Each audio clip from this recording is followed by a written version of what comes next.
The Navigating Disability podcast often discusses topics including disability, injury, mental health, and mentions of sensitive issues such as trauma and suicide.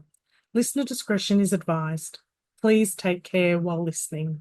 You have to reframe the thinking of, oh my God, they think there's something wrong with me, to, oh my goodness, they've never seen somebody like me before. I love that. Yeah, yeah. Yeah. Otherwise, it gets you down, right? It impacts you and you think, far out, what's wrong with me? Everyone's looking at me. And you have to reframe it. Welcome to the Navigating Disability podcast. Today, we're honoured to have Storm Hassett with us. Storm is a passionate leader in the LGBTQIA plus mental health space, whose work focuses on promoting accessibility and inclusion in all aspects of life. With a background in psychology, Storm has used their personal journey to guide and inspire others, ensuring that people with disabilities have a voice in spaces that directly impact them. As a founder and director of the Identity Clinic, public speaker and advocate, Storm's approach is grounded in empathy and a deep commitment to creating meaningful, lasting change. We're excited to dive into their experiences and insights today. Storm, welcome to the podcast. Thank you so much, Kate, and Jen, for having me. I appreciate your time and being invited onto this incredible podcast to speak about what's so important to all of us. It absolutely is important. And whilst we had a little bit of a chat before we recorded this, and you said you don't have lived experience with disability, I think from Jen's and my perspective, a lot of our clients approach us, people that come to us because they have a disability, but they are also identify as LGBTIQA Yeah, plus, yeah, yeah, and that really does affect their mental health. yeah. So they go hand in hand. So today I just wanted to ask you a little bit about your journey Mm. and the life that you've built yourself. Yeah, yeah, no, definitely. Yeah, but I guess it's a long one, so we could where do we want to start? It's yeah. Start at the beginning, and we'll break it down as we go along. Of course, yeah. So look, I guess for me, as I mentioned, my name's Storm. I am the founder and director of the Identity Clinic. For me, life didn't start as easy as some might start for others. As a queer, neurodivergent, Indigenous kid, it was kind of a difficult start for me. My mum and my father were not able to raise me. I was essentially raised in foster care with my grandparents and other members of the family throughout so most of my childhood. And while we could probably think, oh, that's sad, foster care, all those kinds of things, it wasn't the worst. People have had worse upbringings. However, obviously, I would like to know that being in foster care had obviously it led to that because there'd been quite a few things that had happened in my childhood that weren't ideal. Sometimes I can be quite dismissive, and that's common for people that have experienced trauma. We often look at it and think, "Oh, well, it's not that bad, right?" However, I guess that's kind of really where it started. I was essentially raised by my grandparents. They're really, really great, amazing. I have a really, really close relationship with them. Um, they've always been so supportive of me and my choices, and my lifestyle and who I am and present as every single day. It wasn't always easy. I mean, back in the early days, when I first came out in high school, it was quite hard for a lot of people to kind of swallow, which is funny because now they're kind of my biggest combats. They're my biggest warriors, which is amazing. Can Um, I just stop you there for a second? You made a comment then about your choices in life. yeah. And please, I am no expert on this subject, so please correct me at any time that I'm wrong. Would you say it was a choice? Like, when did you realize that you were queer and neurodivergent and so forth? Is it a choice or is it innately you? Yeah, so when I refer to choices, I probably refer more to my choices in life, going out partying, doing crazy things, not so much to my gender identity and my sexuality.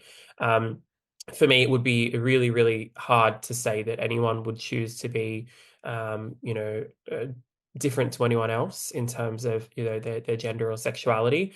I can't imagine why anyone would want to walk around with a target on their back, which is something that we constantly see every single day. Being different from the masses um, causes hate, causes problems, causes concern, and we continue to see that every single day. So no, in terms of my gender identity and my sexuality, that wasn't a choice. Unfortunately, that was a gift. I say unfortunately, but fortunately, because I've been able to utilize that and, myself and who I am, to be able to do what we're doing every single day for people. So no, I wouldn't say that that's a choice per se. I'd say that I was referring more to my life decisions and going out and drinking and those kinds of things when I was a bit younger. And tell us about the time when you did come out. Yeah. What was that? What did that feel like for you? Yeah. So super scary. Really, really scary. I mean, for something that we shouldn't have to do at all, it was a really, really scary time for me. I mean, I was very young. I believe I was probably 16. I think I was in year 10.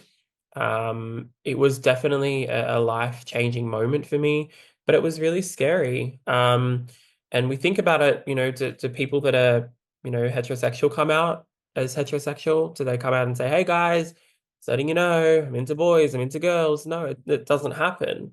But for some reason, there's an expectation on queer folk to come out and to be honest about who you are, which is a really ugly situation. And it's a really ugly expectation because no one should have to come out about anything, particularly their sexuality, because who cares? What's it got to do with you? And I think, for me, it was difficult. I came out to my grandmother first. And I remember the morning I came out to her. I didn't actually come out directly. She was in the bathroom in the shower, and I opened the bathroom door a little bit and I said, "Nan, I just want to ask you, would you care if your grandkid was gay?" She went, "What?" I was like, "Oh, shit." I legged it. So straight to school. I went off to TAFE that day. For a couple of nights, I actually stayed with a friend because I was like, I don't want to deal with that. Oh my goodness, my nan's not going to be accepting. And to be honest, it's funny because, it's more of a shock to people. And they kind of try and wrap their heads around it. I remember Nen said, was it all the perfume that I bought you? Was it, getting your hair done and spoiling you? And it must have been me that did it. And she had a friend come over, one of her best friends, and her friend came over and was like, "You didn't know?" My name was like, "No, what do you mean?" Yeah, so it was quite an eventful time. And But so they said, could the friend see it? yeah, I think Yeah. it was, and I think it's kind of like, I don't know if you ever sprayed perfume on before, but if you spray perfume on, first time you smell it, and then you don't really smell it again. And it's because you kind of desensitized to it, right? And when you're living with someone and they're, your kid, your grandchild, you probably don't really think They're they're just anything storm. else. But Yeah, bottom line yeah, is you love them unconditionally, so yeah. that you don't see anything other than who you are. It's Yeah, yeah. yeah, 1000%.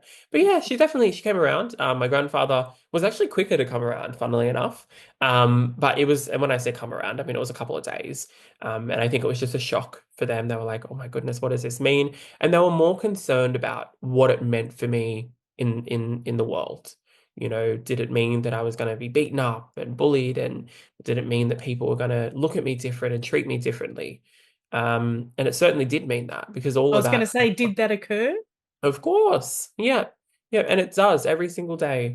From outfits to handbags to ways in which we look. It's I kind of think about it. It's like when you're a kid and you see someone for the first time with a disability, and you look at them and you're like, "Oh, they look different. What's happening there?" And it might be a physical disability, it might be someone in a wheelchair, it could be anything. And often kids stare, they look and they're like, "Oh my goodness, I haven't seen something like that before. Like, what's going on there?" And it's often because they haven't. It's different. And that's the same with the community and the queer Not the community. normal. Yeah, and never to negate any other community, and certainly not saying that being queer and being disabled is the same thing at all. What I am saying is that the community, the wider community, look at people that are presented differently, look differently, sound differently, act differently, um, and think that there's something. different about them. Often they think there's something kind of quote unquote wrong with them. However, often there's not. It's just their perception. Um, yeah. So how did you deal with that through school? Obviously, your grandparents came on board quite quickly. Mhm. And did it change your relationships? Yeah, honestly, with my grandparents, it actually made it stronger. They become more resilient. They became, they almost became more protective. Like they had to come into bat harder. It was, yeah, it was really, really good to see, to be honest. And with the community. It's you're dealing with it every day. It doesn't really change so much. And I think as time progresses, you just become more comfortable. I nowadays, and it's probably a bit of a toxic way to think, but I often think, if you're in public and as an individual see a celebrity, right? Everyone's looking at them. The reason they're looking at them because they look different. They look stylish, they look cool, they look like they don't really belong there. So when everyone looks at me in the shopping center, I just think, oh, well, they must think I'm, bit of a celeb or something. Because you have to reframe the thinking of, oh my God, they think there's something wrong with me, to, oh my goodness, they've never seen somebody like me before. I love that. Brilliant. Yeah, Really. yeah. Yeah. Otherwise, it gets you down, right? It impacts you, and you think, far out, what's wrong with me? Everyone's looking at me, and you have to reframe it. I think as time goes on, your skin becomes a little bit thicker, as they say. And for me, it was almost like you had to. I've always been in my heart a leader, and I've needed to support people and be there for people. Whether it's been, protecting my little brothers and sisters, right through to my friends, in school. Yeah, it's always been a thing for me. So growing, as you hear all those kinds of horrible things, it's like, you're this, you're that, you're this, you're that. It gets to a point where you're like, yeah, and that's a reflection of you, and you're jealous or you're insecure. And that's a time thing. It doesn't happen right away. Uh, but yeah, definitely, I've had intense psychological therapy since I was a child. It's been needed. Obviously, noting that I was in foster care and had quite a traumatic childhood, as much as I'd like to say it wasn't that deep. Um, yeah, so I've had a psych, a lot And of psych. did that lead you into your psychology studies? Yeah, so I think for me, learning about who I was a really, really important part of those studies for sure. I was diagnosed with OCD at 21, which is essentially for me, it's an anxiety disorder, but it was based a lot on intrusive thoughts and obsessions, and obsessing over those thoughts and then the anxiety as a result. Um, so I actually went into study to really understand who I was and what I was dealing with, so I could help people like me that were dealing with the same things, but not able to find someone to support them. And when were you diagnosed as neurodivergent, or is that a self-diagnosis? Yeah, so I was diagnosed as ADHD, as an ADHDer. I think it was 2022, was 2025 now? Yeah, 2022. Um, and that was all very new for me as well. For me, I'd always struggled with studying, with projects, with understanding, I guess the burnout element of being neurodivergent. I'd always been very forgetful. There was a lot to it, and the diagnosis was very relieving for me. It made it feel like, oh, makes sense. I can put a label on it. In probably quite a pathologizing way, it allowed me to feel like there wasn't really anything wrong with me. I wasn't lazy. I wasn't forgetful. My brain moving 100 miles an hour didn't mean there was something wrong with my brain. I It's just, almost like an acceptance that yeah, you're okay. And yeah. an awakening, I reckon. Yeah, Like, oh, 100%. yeah. Yeah, and knowing that there's other people out there dealing with what I deal with every day, and just, to certain varying degrees as well. For me, it was just really calming. Um, Have you yeah. found that by talking about it and being so open about it, it's opened the world up to so many like-minded people? Yeah, you definitely attract your people. You attract your crowd in life for sure. I think 90% of my friends are neurodivergent. and all of them, at some varying degree, identify as queer. So yeah, you definitely attract your crowd 100%. And it allows you to feel more comfortable. And my OCD or my ADHD, it's not me. I kind of like to think of it as it's like a handbag, like it's just a part of me. It's just kind of like an accessory, one that I can't fucking shake, unfortunately. But it's just a part. It is not me. I don't identify as ADHD or as OCD. They're just very small parts of me that I navigate daily. So in the moments of self-doubt, Storm, what strategies or mindsets help you, keep pushing forward?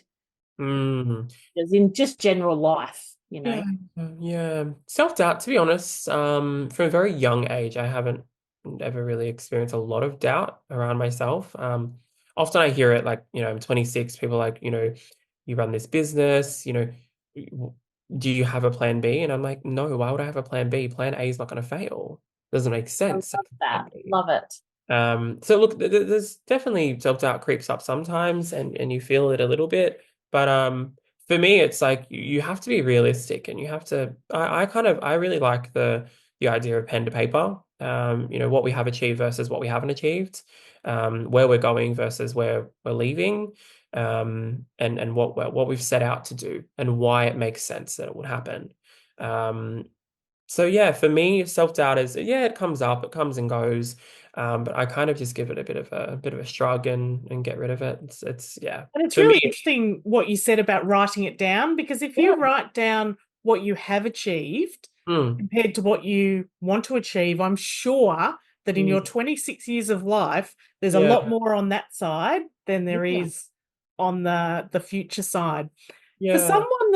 For anyone out there that's listening, and I do actually think that we will have a lot of clients that will listen to this today. For those people that are trying to work out where they fit in and what do they identify as, and are really struggling with well, I feel like I'm queer, but the expectation is that I'm not. What would you recommend to them? How do they deal with all these horrible feelings? Yeah. Well, I think there's some power to acknowledging that you don't always have to deal with it right away. Um, you're seen, you're heard, you're supported by the right communities and the right people when and if you make that decision to quote unquote come out, which I hate. No one should have, as I've mentioned, no one should ever have to come out. We should be all comfortable with just being ourselves. And I know that's so far-fetched, but it should be the reality, and it's not. Um, So if someone's sitting there questioning, yeah. am I queer or am I not? Hmm. Where can they go to help unravel that?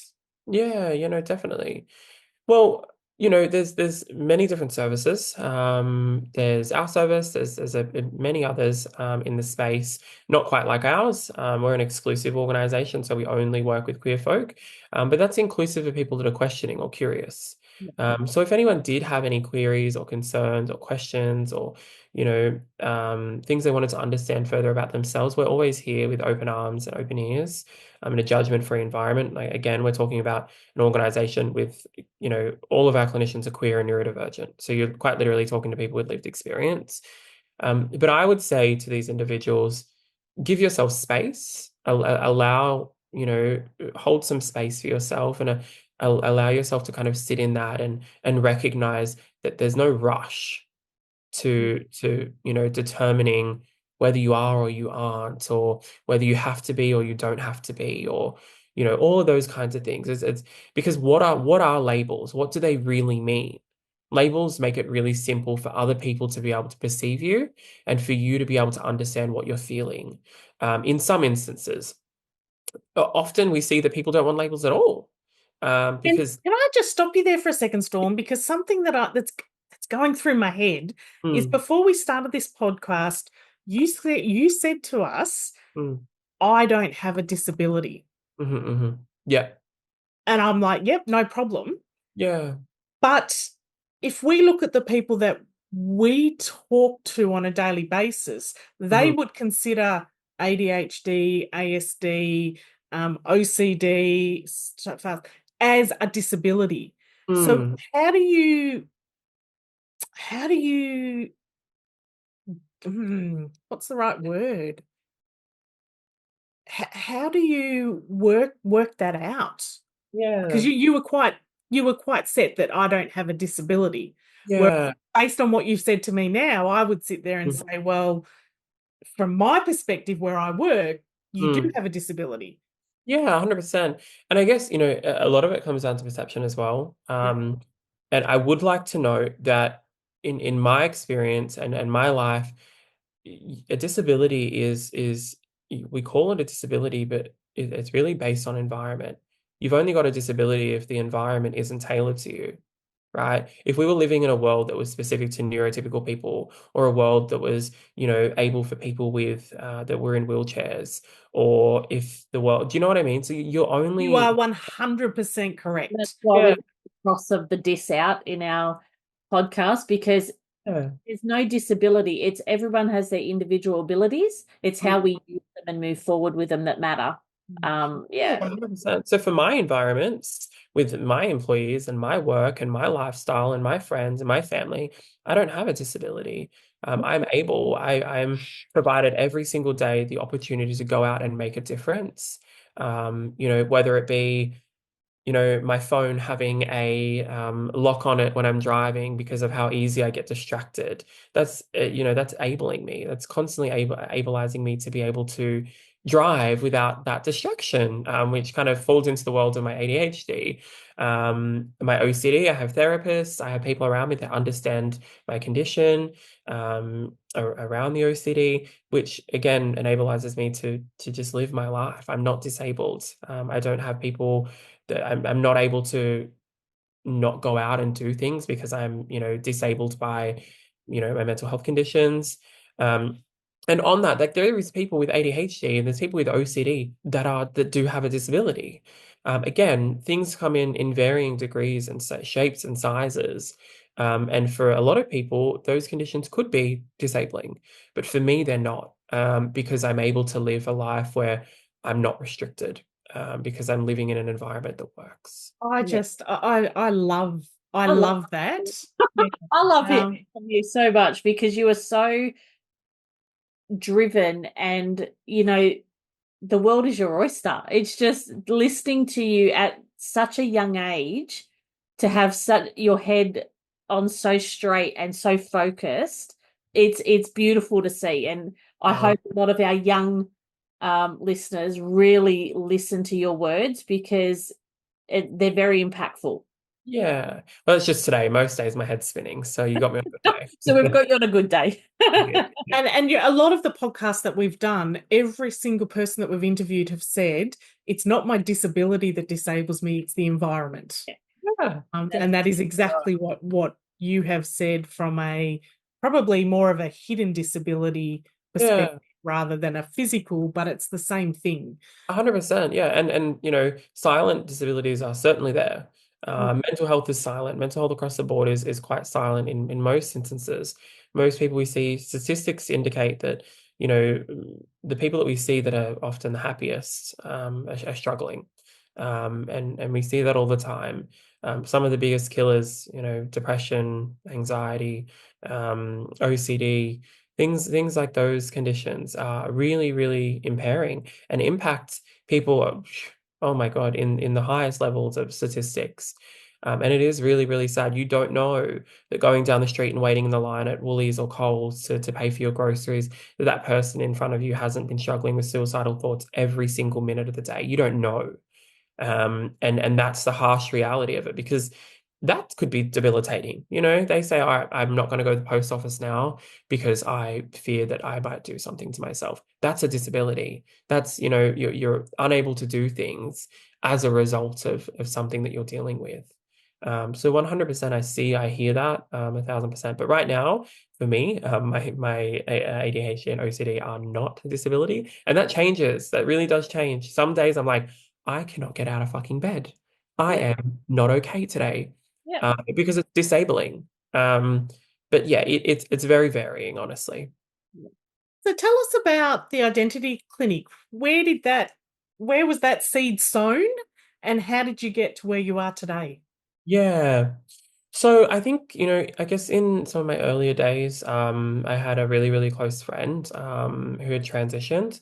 And he just had a really, really rough go. He wasn't supported in the way that he should have been. And then obviously coming to terms with my identity and understanding that I'm a very fluid person and that gender isn't a binary to me. It was stressful because to the wider world, gender is binary, and it's one or the other. It's one or the two, and that's really hard to deal with when you don't fit into either. So for me, it was creating a safe environment where our people could be heard, seen, supported, and felt like they had community and they had support. So we opened the Identity Clinic. I opened the Identity Clinic 2024. It was actually open 2023, but we were doing a lot of work before we opened our doors. We got our first client in January 2024. And now we have a team of 13 of us, and there's somewhere between 500 and 700 clients. I haven't done a quality check as of yet to see how many clients we actually have. But last time I checked, it was like 540. So it could be, I don't know where it's at now. It's been a couple of months, but And what yeah. services do you offer? Yeah, so our services are specific to mental health at the minute, particularly around the gender affirming care space. So, gender and sexuality services is one of our main services that we offer, which is psychological intervention and support for people that identify as part of the queer community. So, lesbian, gay, bisexual, transgender, intersex, asexual, or queer, sorry, asexual. So, the entire acronym plus. There's people out there that aren't sure yet, or they haven't identified as part of the queer community, or they're struggling with their identity. So that kind of covers all realms. But most of our work is done with kind of trans, gender diverse, and non-conforming folk, people that don't identify as heterosexual, or cis potentially. So for us, it's very much rooted and focused on supporting the queer community. Yeah. And Oh, it's sorry. I know you said what services. So it is psychology, and it is mental health accredited social work. We offer those services because we do a lot with DCJ, Department of Child Protection, the NDIS space, and with that comes a lot of complexity. You've got the added layers. Imagine being queer, but then also having a disability, whether it's physical or psychosocial. It's just additional layers to the onion, and it makes it really hard for people. So we have our mental health accredited social workers, which are almost a hybrid between a social worker and a psychologist. And what they do is they offer therapy and ongoing intervention for the psychology element, but they can also offer the case management element as well. So supporting with things like name changes and social and medical transitions, care, clinical care coordination meetings, really a hands-on approach versus just the clinical care that our psychologists offer. And yeah, that was really important for us. We also have a general mental health service, which covers anyone that, is queer that might just be experiencing anxiety or depression or, anything that kind of falls under the generalized banner. And then we have some other services. We also offer autism ADHD assessments in our assessment Oh, team. really? Yeah, yeah. really So good. we've been doing that for a while. However, we're now offering child assessments as well. So we do autism child assessments, which is exciting. So child, adolescents, and adults. Yeah. So And do that's you work with psychiatrists or pediatricians alongside them? Yeah, yeah. So we often, in our I guess in our experience, often pediatricians don't do a lot of the diagnosing. They'll refer out for the diagnosing. So we can do the diagnosis and the assessment. Psychiatrists as well. Often, and it is vital, you go to a psychiatrist for medication purposes for ADHD, because they're the only ones that can actually prescribe medication. GPs can't even do it, so it should be going to a psychiatrist. We have psychiatrists that we refer to specifically for those assessments if the client is seeking medication. Yeah. Yeah. It's like the whole space with the your assessments and things like that, that will go a long way in the disability community, because we've got a fair few clients that are struggling at the moment, we won't lie. And obviously things need to change in that space across the board. So I will definitely be referring to your clinic, because I know that it will be very helpful. Yeah, 100%. And we're so happy to help at any point. We don't have any waiting lists at the moment, which is really exciting. And we've always got team ready to Very go. unusual. Do you offer telehealth, Storm? Yeah, so all of our services, so we have telehealth in practice, or via telehealth in practice or mobile services. So in the home, in the community, TAFE, school, wherever it might be, to best support the client. Excellent. Moving forward, Mhm. obviously society sometimes is very slow to catch up to people Yeah. with disabilities or people that are different. What is your hope for the future? I hope we all wake up and realize that we're not all that different at all. Um, I hope that we all start working collaboratively in the world and stop looking at people like they are different. Um, it's like my nan's always said to me is we all come in the same way, we all go out the same way. We're all the same color on the inside, and nothing else really fucking matters. So supporting each other, uplifting each other, and ensuring that we're able to get through life is the most important thing because we're not here for a long time. So it's best that we enjoy our time and spend time with the people that we love and care about. And that's it. Yeah. Do what you can to help people and make life easier for one another. That might be just seeing someone in the local shop and saying, "Well, I love your dress. Yeah. God, you smell good. Your nails are amazing." Goes a long way, doesn't it? It does. You again, like, you don't know what that person's going through. Smile. And Yeah. I think it's very important. I say I've got 3 boys, and I always say to them, you never know what someone's going through. Be kind. Mm. Just Yeah. be kind. Yeah. Like, and that's all I say to my boys is be kind and accept people for who they are. Yeah. Because my mum and dad just say, we all bleed red. Yeah. And I've always taken that with my kids, going, we all bleed red. Bottom line. Yeah. You know. My one of my old injectors that used to do my Botox always said to me, it's more harmful to your face by frowning and smiling. So be nice. Yeah, be So nice. nowadays I'm like, It's "Bro, not it's not worth it." hard. Who's been No. your biggest advocate or biggest supporter or supported you through this journey, Storm? Yeah, it's a really hard one to kind of put my finger on and say one person because there's been a few. One of my best friends, Monique, one of my other best friends, Jake, have been really vital in this, in being a leader for the community and a leader for my people. My grandmother and my grandfather have been really kind of imperative to the journey as well. My little sister, one of my other really close friends and kind of mentors, Jennifer. My coach at the moment, her name's Rachel. She has been a massive contribution to me and my journey. I don't know if you guys are familiar with Chosen Family, Tradie. Brady, absolutely, yes. He is amazing. Tradie was really supportive in the kind of first set outs of the identity clinic, which was amazing and obviously ongoing as well. I've got a really close friend named Pat. Pat actually works over at Northcott, and has been a really great advocate and support of obviously the work we do as well. There's so many people Would you that say that you get a tribe, and when you get that tribe and you trust them 100%, that's who you stick with?